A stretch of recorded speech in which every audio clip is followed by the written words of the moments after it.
chop suey na may kasamang hipon at saka chicharong baboy. Tara guys, samahan niyo ako magluto. Napakadali lang lutuin ito guys. Tara, magluto na tayo. Ito kakat na natin ng long beans. Tapos sunod na natin dyan yung celery. So ikakat lang natin yan ng ganyan pahaba-haba lang. Yung maliliit para maganda yung texture niya.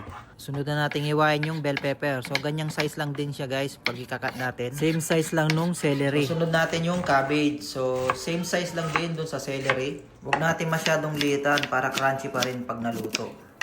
So yung cauliflower, ganyan lang din size. Maliliit lang din. So pag iwaiwalay lang din natin.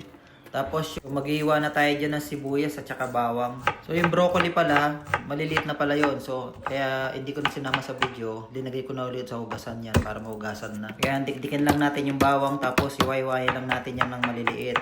Sunod naman natin dyan, hugasan natin yung mga hipon. So hugasan lang natin yung mabuti para mawala yung lansa niya. Pagkatapos natin hugasan yung hipon, maglagay na tayo ng butter sa wok. Antayin lang natin matunaw yung butter tapos igisa na natin yung bawang at saka sibuyas. So, gisa-gisahin lang natin yung mabuti para lumabas yung aroma. Tapos, isusunod na natin lagyan ng patis. After natin yung malagyan ng patis, lalagyan naman natin yan ng oyster sauce. So, halu-haluin lang natin yan hanggang maghalo yung mga linagay natin mga sangkap. Tapos, lagay na rin natin yung hipon. Igisa natin yung hipon sa mga linagay nating aromatics at saka sangkap para lumabas yung lasa ng hipon. So, pag ganyan yung itsura ng mga hipon, isusunod na natin ilagay yung mga gulay. Ilalagay na natin yung gulay, tapos halu-haluin lang natin hanggang mag-mix yung hipon at saka mga aromatics sa gulay. So, halu-haluin lang natin hanggang sa maghalo na lahat. So, madali lang pala itong lutuin. So, tapos yan, lagyan natin ng seasoning. Tansyahan lang pala yung paglalagay natin dyan. Wala tayong saktong sukat. Sunod natin yung asin, tapos pamintang pino. So, tapos halu-haluin lang natin hanggang sa maghalo lahat yung mga sangkap. Kasunod naman natin ilagay yung naman natin siya ng chicken broth para mas lalong sumarap ang ating ginisang gulay.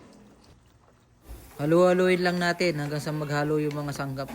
Tapos hintayin lang natin siyang tapos takpan lang natin ng ilang minuto hanggang sa maluto yung mga gulay.